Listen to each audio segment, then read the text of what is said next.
Welcome to the O Show with Orlana Darkins Drewery, your connection to events, topical interests, issues, and the movers and shakers in our world, and the opportunity to learn things that make you say, oh. Joining me today are the cast members from the stage play God Guys. They are here to discuss the poignant and heartwarming play that centers around 6 African American men who share stories of triumphs, setbacks, and everything in between. Welcome writer, director, and co-producer Nay Stubbs, visionary and co-producer C. Nathaniel Brown, actors Kevin Brown, Daniel L.M. Tate, Christopher Martin, Troy Bland, Corey Poe, and James Thompson. Everyone, welcome to the O Show. Glad you. Honored to be here. Oh, yeah. Talk about Oprah. I'm right here. Like I'm right underneath. Right underneath. With the Pittsburgh flavor, you know. I love it. So, C. Nathaniel Brown. So, do you consider you and I friends? Yes, Okay. So, since we're friends, I could call you Chuck for this interview, right? absolutely. I was gonna say family. Either one. Friend, family. Same, All right. same thing with you. Thank you. Thank you very much. So, I want to kick things off with you, though. So, here we go. The play's central theme is about the bond between 6 African American men. You are the visionary behind this stage play. Why is it important to you for audiences to see these relationships play out on stage? Well, first I would say that it's because a lot of times Black men don't talk about things, and we want to normalize Black men talking, not just about sports, but about everything. And as you said, that's the triumphs, that's the failures, that's the overcoming. It's all of those things. And these messages portrayed by these phenomenal actors will resonate with a lot of people, both men and women. But if we can just invite you into the kitchen to see what goes down when men get a chance to be vulnerable, they get a chance to open up a little bit and trust the other men around them, change can take place. Now, this next question is specifically for you, Chuck and Nay Stubbs. God Guys delves into sensitive topics such as abuse, mental health, and addiction. How do you approach these issues in a way that's both respectful and impactful? Well, I think that the topics that we chose to address are those real topics. So we wanted to be able to introduce people to them through different ways, not like just throwing the Bible at you, hitting it over your head, but it's introducing it in a way through everyday conversation, everyday interaction through these men. But we also wanted it to be something that's so real that you'll be able to say, I can identify with this. I see somebody in this. I see myself in this. Or it could be a father, a brother, someone else that you can say, yep, now I can see this. And it just opens up the opportunity for conversation. And I would say from the writer's perspective, the approach had to include some humor. It had to include some creativity. And so that being different elements of theater with the flashback vignettes and adding the younger versions of these characters to help to tell the story. So with humor and the approach of including even some of their personalities and further development in it, it kind of helps to swallow the pill a little easier in dealing with these hard topics to talk about.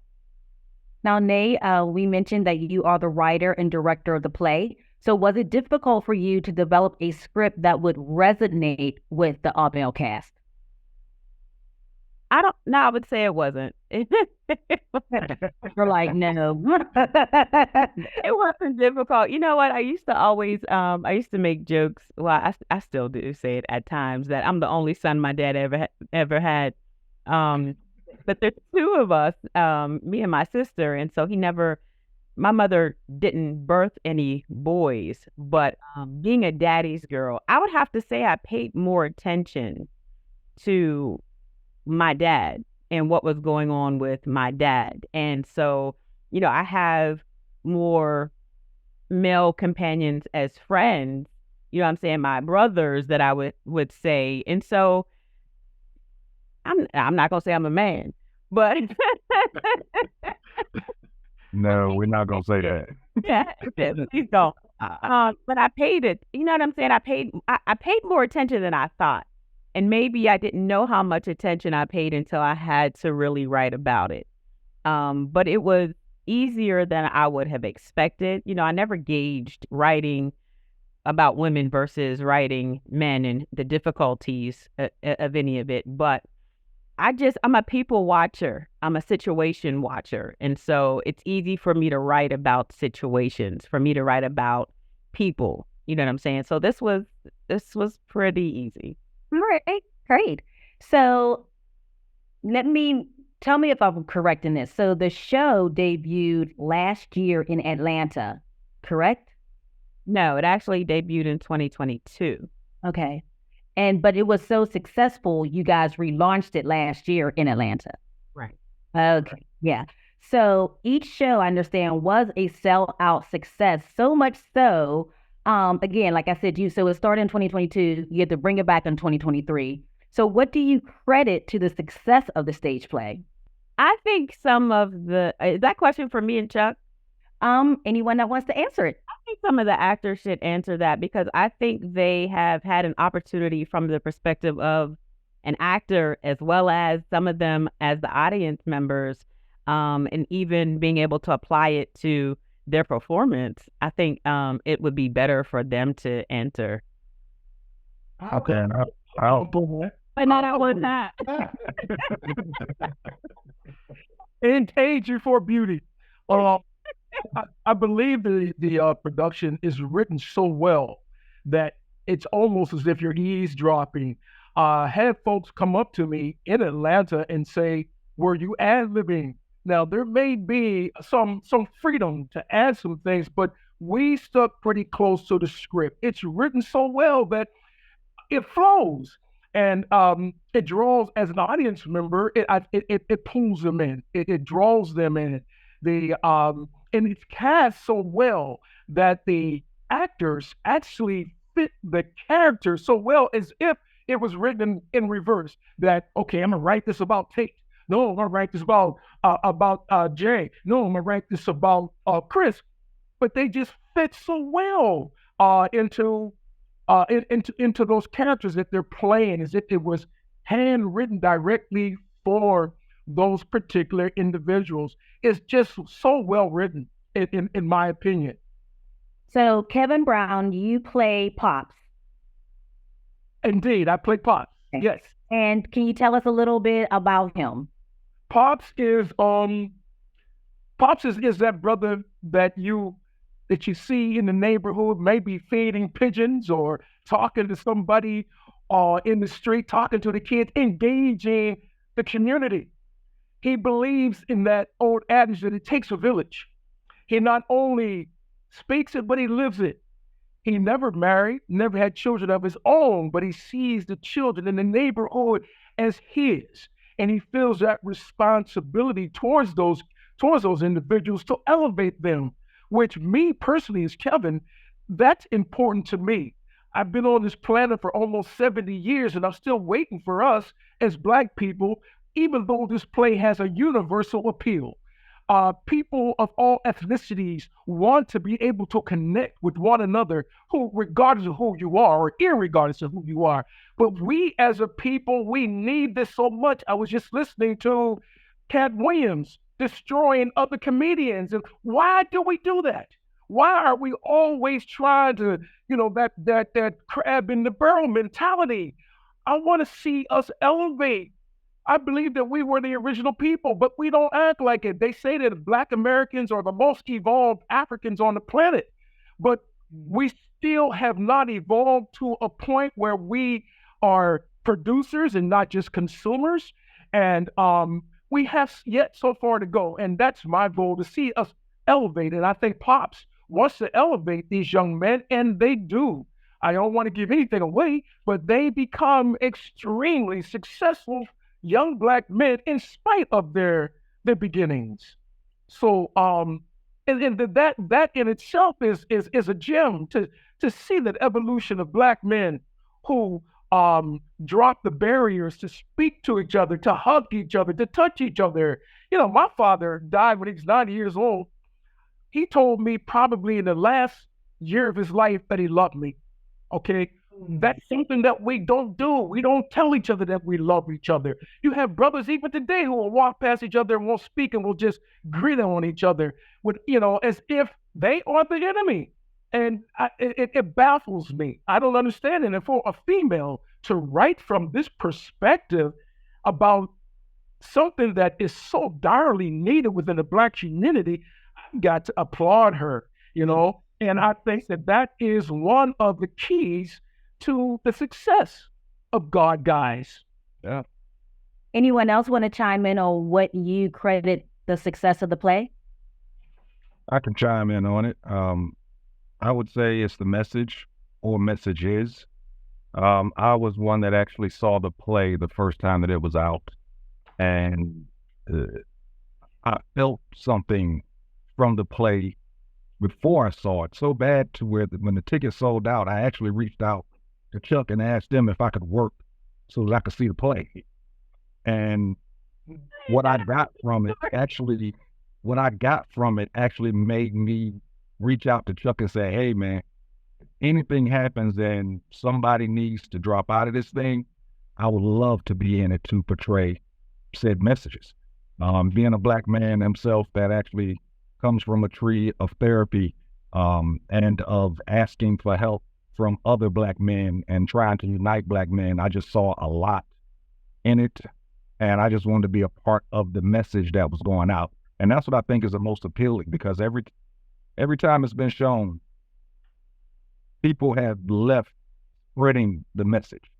As I'm telling people here in Atlanta that, we're doing a play again, they're asking, when is it going to be? But they don't realize it's going to be in Pittsburgh. So the messages is getting out, and I think that's what's appealing to most of the people that's actually either hearing about it or seeing it. It's the messages, message or messages. Exactly. And I, for one, can say, I will piggyback on Pops about the script. It is so written well. I mean, to the fact that I found myself in it. When I first read the script, I said, wow, this is powerful, because a lot of ingredients in there hit Troy. And I think that not only me, but I think a lot of people in the audience will identify or find themselves in each character that's portrayed. I was in the very first run of it, successful, loved it, came back to do it again. And I played the role of Bobby, just to let you know. And let me see, Bobby loves his brothers. But Bobby is the type that really, because of his work ethics, he hasn't been around as much. So when he comes in and into the kitchen and talks to Pops, and things starts to happen, because I start to reveal things that had happened in my life. But I'm just letting you know that this play here will impact a lot of people. It has, and it will again. So Pittsburgh, get ready. All right. I know I'm ready. One thing I do want to do is take a moment for you guys to say your name and your actual name and your name in the play, just so we know who's who. So we're going to start with Christopher Martin. Hey, I'm Christopher Martin, and I play Dr. Julius Allen Barrett in the play. All right. Daniel L.M. Tate. My name is Daniel L.M. Tate, and I play the character Miles in the play. Corey Poe. Hey, how y'all doing? I'm Corey Poe. I play the character of Dante. And Troy. My name is Troy Bland, and I play the character of Bobby in the play. James. Hi, my name is James T. Thompson, and I play the role of Rico in the play. And Kevin. My name is Kevin Brown, and I play the role of Pops. I believe you are a real life Pops. You know what? I have 9 grandkids, and they call me Poppy. Poppy is my name. And now with this show, these guys, we're all on Facebook, and whenever I'm in communication with them, they never call me Kevin. It's always, okay, Pops, okay, Pops. Yeah. I will always be Pops to them. I'm May's uncle, and Chuck is young Pops, so he's in training to take over. Okay. And I think Pops, Kevin, I think you were the one that said that, you guys the casting was so good. Mhm. You guys really truly embody these characters that you play. Nay, like when you did you reach out to them? Did you have these actual people in mind when you were building the characters? Like how did you get the casting down where these guys are like, I feel like I'm playing Pops, Bobby. Like, how did you do that? So, actually, Chuck and Chuck, are we friends? Can I call you Chuck? I would say friends and family. And for family, I will say Y'all are siblings. They're the same person, actually. that's a whole different stage production, Corey. Right. But we cast it together. Like I said, Troy was already a part of the first cast. But it's just so we had each of their faces in mind. And surprisingly, Chris, who plays Julius, was supposed to be someone else. And so I just want to say it's clearly divine intervention. Yes, there was a little bit of creative thought in some of the way that we did it initially, but we didn't know what they knew when we cast for this. So it was definitely divine intervention, as it was with the first cast. They said the same thing, that, the characters that they were portraying, they paralleled in many ways. And so I think I really believe it's just and I've been told this has been an ongoing situation since I started doing stage productions, where people will come up and say, how did you know? And I'll be like, I don't know what.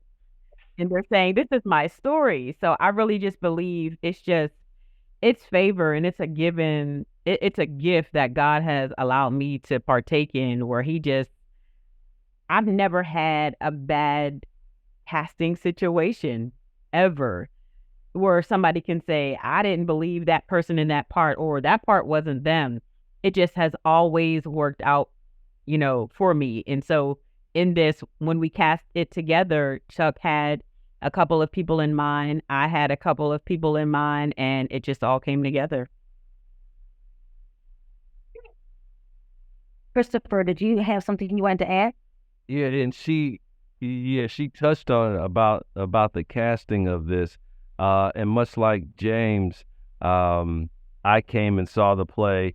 Won't go down that story, but I saw it, and had wanted to work with Chuck for years, and the character I wanted to play is actually James' character, Rico. Chuck had me audition for Miles, who is Tate. But when I got Julius, I was like my mouth hit the floor, and everybody's kind of grinning, because Corey saw himself in Dante. Actually, Troy was my character, but he found Bobby. James, man, me and him had some real special moments in rehearsal that pulled Rico out of him. And if you know Tate, he miles all the way around. Wow, Right. for Dante. He's rough. Hey, right. Right. So, just, you know what I mean? And not to ramble on, but you just like, and like I said, when I'm watching all them, like, that's them. That's them. And that's how I felt about Julius. And shout out to Nay and Chuck for allowing us, and Pops hit on it, to, take a little leeway with the script. You know what I mean? Our one-on-ones, what y'all guys feel about these characters. opened up about personal stuff, how I felt the character. So this whole experience has just been awesome, and looking forward to just rise, level up, and wherever we can take it. Yeah. You're actually going someplace I want to go, because the play, the depth and sensitivity of the subject matter you guys cover. And Daniel, I'm going to kick this to you. As an actor, what did you do? And this is for anyone, but I want to make sure everyone talks. But as an actor, how do you guys prepare for those types of roles where you're talking about sensitive subject matters? So for me, I tend to take a little bit of a writer's perspective and look at people, look externally. That's usually how I kind of get an idea for what direction I should go. But this one hit home a little bit too hard that, sometimes it's not acting, it's telling your story in somebody else's words. And I think that's what a lot of us experience in this particular production. It's not the same everywhere. But when you get a chance to tell your story or a similar story in somebody else's words, that's a little bit like when art meets your own life. It's not necessarily difficult to connect with that character because you are that character, or you're portraying something similar to your own character, so you can draw from your own personal experiences, and then you let all those techniques and things that you use kind of brush off the rough edges, so that the message is conveyed the way it needs to be conveyed. But it's not difficult to connect with these characters. Corey, what about you? What Tate said, what Chris said. So I actually, let me take it back, then I'll answer your question directly. When I was sent the audition, it was auditioning for the part of Rico. Yeah. And so then I got the response, how would you feel about playing Dante? And I'm like, okay, cool. Little did I know, to me, it sort of felt like a runner-up, like a participation trophy. And so, but once I got to looking at Dante, I saw myself in a whole nother light. It unlocked so many levels of things that I swept under the carpet for years. And there's a part in Dante's script where he speaks to how a situation affected him much more than he realized. And so with that, getting to the character of Dante, as Tate was saying, it was like, man, I'm just using the words that are right here, but the emotion, the feeling, they were raw, they were pure. With Nay, it's like it was levels to it. You know what I mean? It was peeling back layer after layer after layer.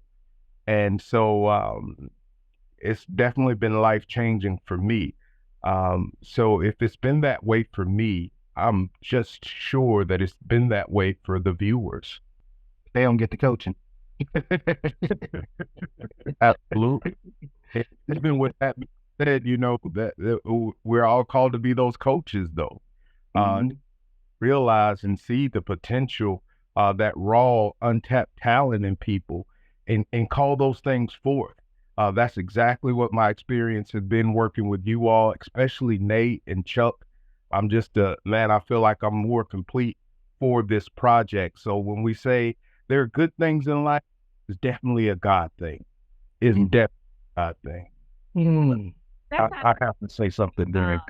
That kind of speaks to what Orlana was asking about, the approach in dealing with some of these issues. You are absolutely, everybody on the stage is actually coaching. You are literally coaching the audience into healing, to feeling and healing.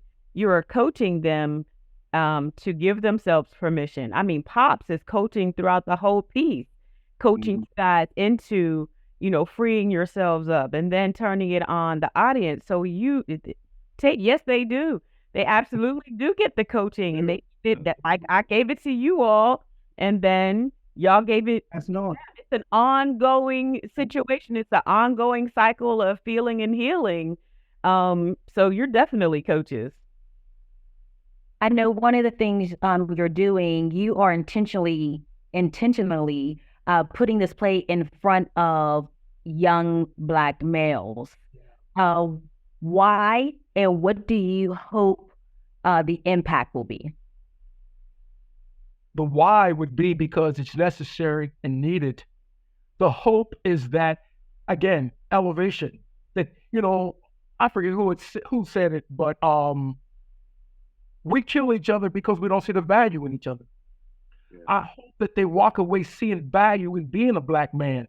What a blessing it is to be a Black man. I could have been born blonde, blue-eyed, Caucasian, but I wasn't.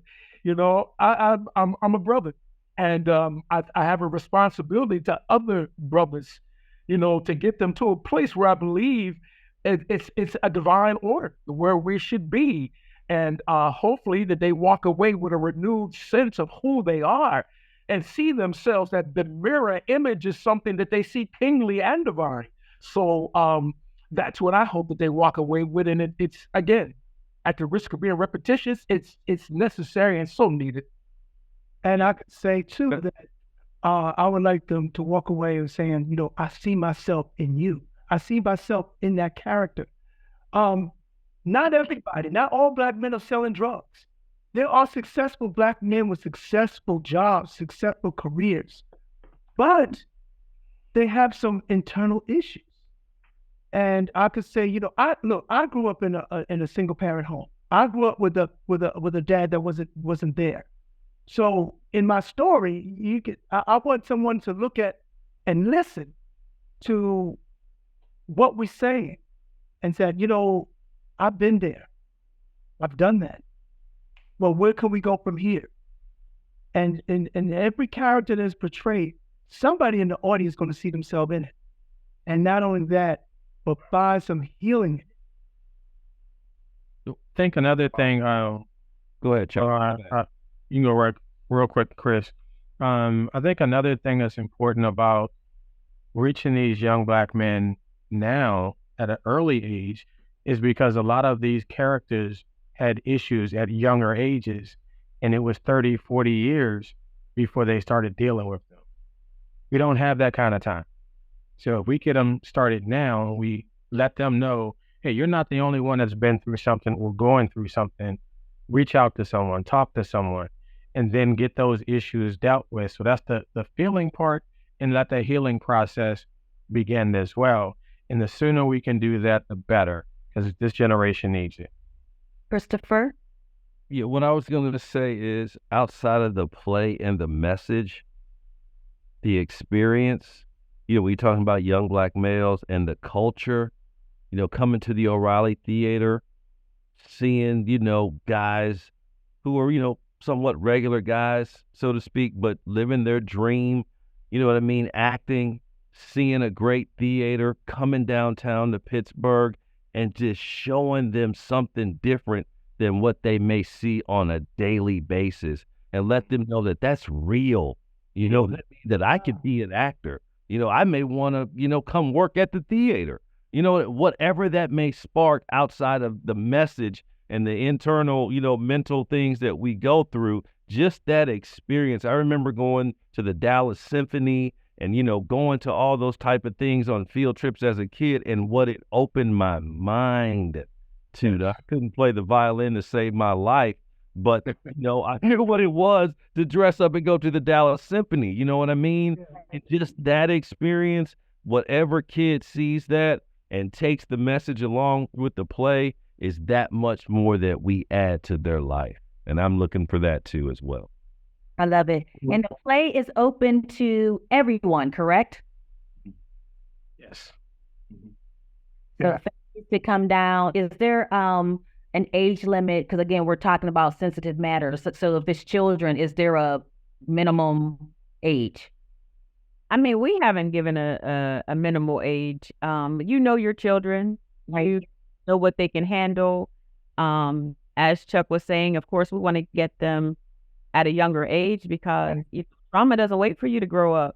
You know, they can identify it and say, "Oh, that ain't right," because I saw that on stage, and they were crying when they talked about it, or they were saying that hurt when they talked about it. And so, I've encouraged my sister to bring my 10-year-old nephew, and some may say, "Well, wait a minute, that's pretty young," but some of these young men on the stage, character-wise, were affected, much younger, and so the sooner the better.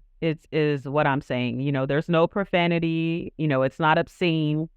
Your children. So.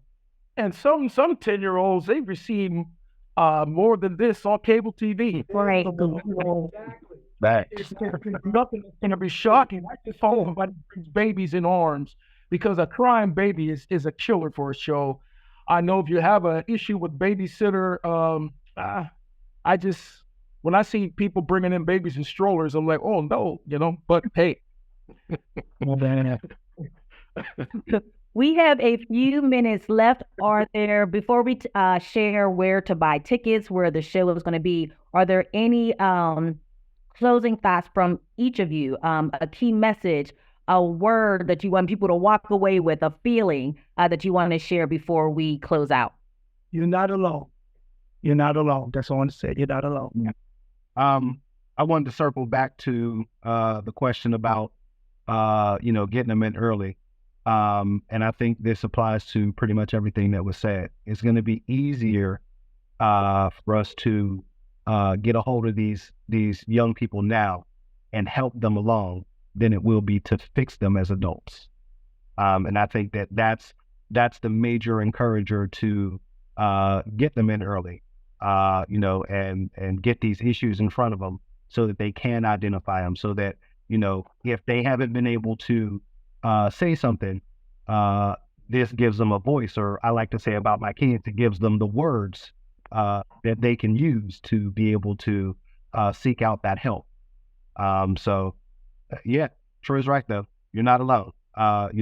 You'll get to, I don't think there's anybody who doesn't see themselves or somebody that they know in this play.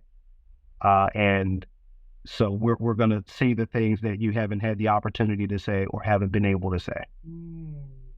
I'll say this. It's amazing that the word God is within the title of this play, because the one thing I've noticed in all the time that I've been with these gentlemen, all the interviews, all the times we've shared space, every time they come with something else that they've learned.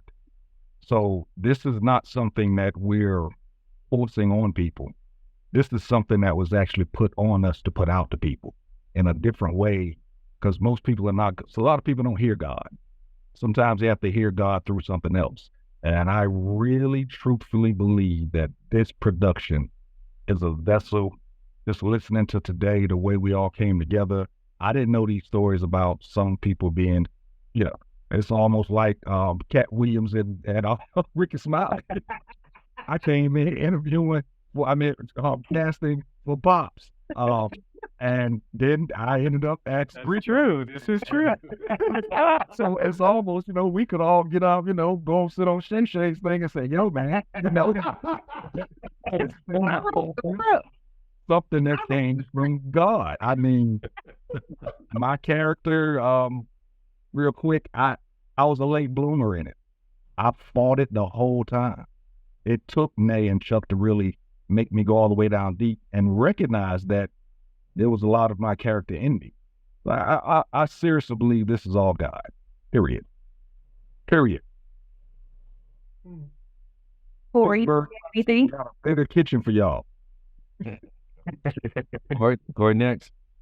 Just closing. I would just advise or suggest anyone that comes in, don't expect to hear a story about men. Come expecting to hear a human relationship.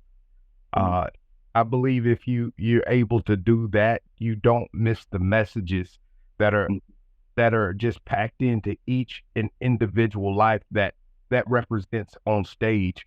So if we don't make it a gender thing, if we don't make it a race thing, if we make it a human thing, as James just said, there is a word.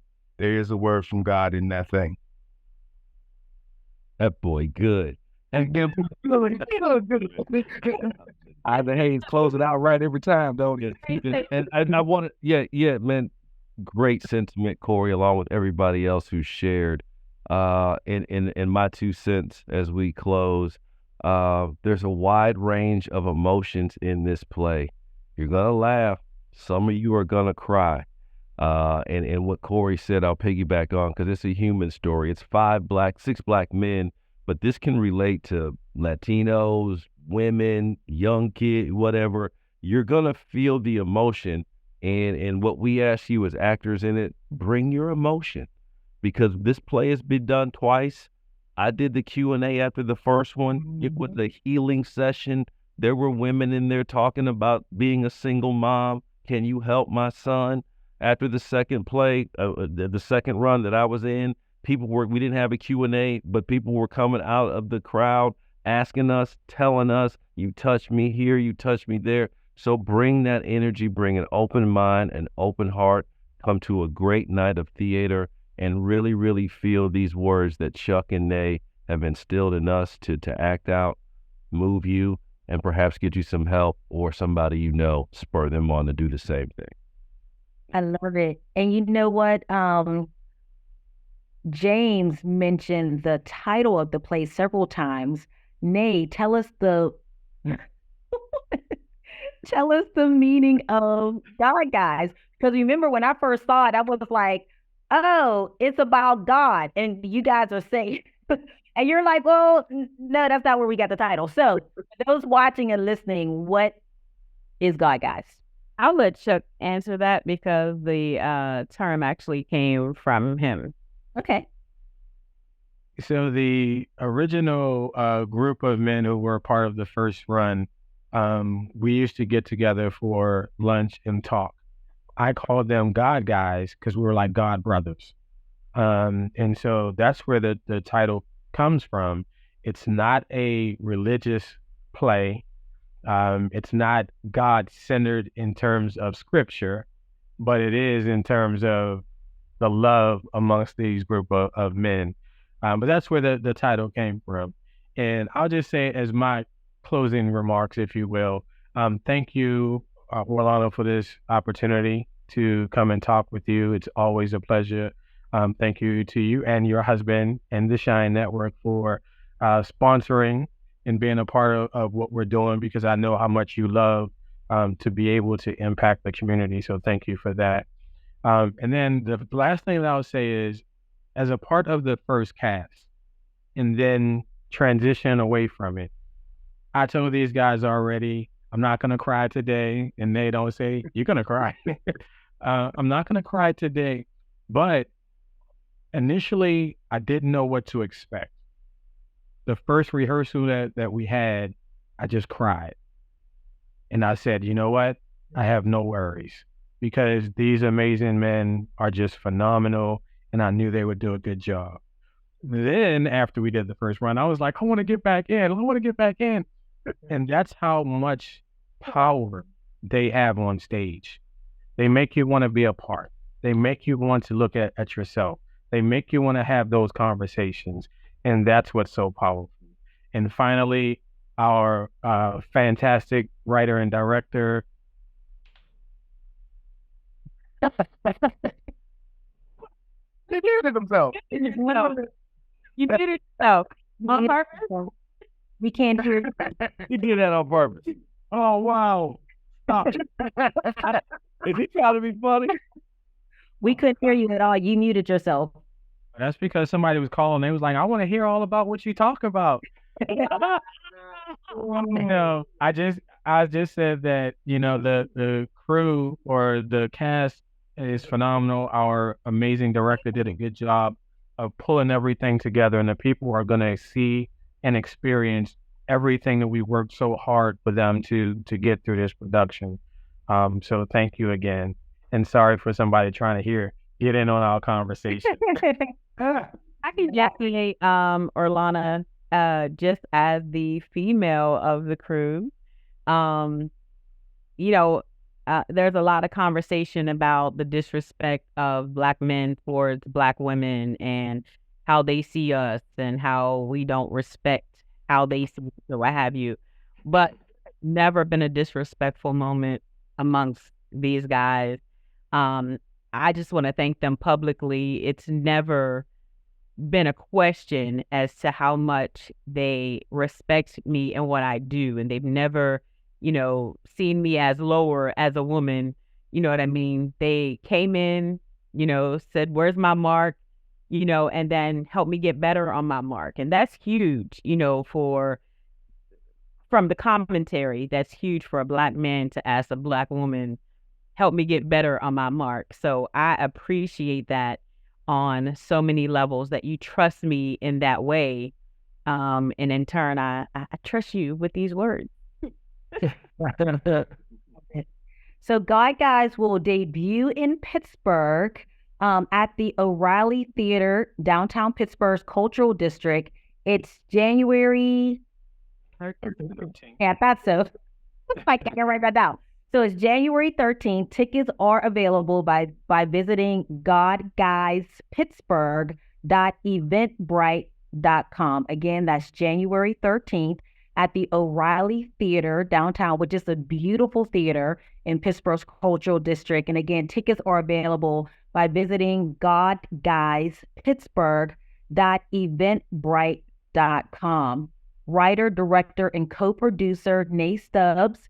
Visionary and co-producer C. Nathaniel Brown. Guys actors Kevin Brown, Daniel L.M. Tate, Christopher Martin, Troy Bland, Corey Poe, and James Thompson. Thank you all so much for joining me today. Thank you for having us. Thank you. And thank you all for tuning into the O Show with Orlana Darkins Drewery. Until next time, keep shining.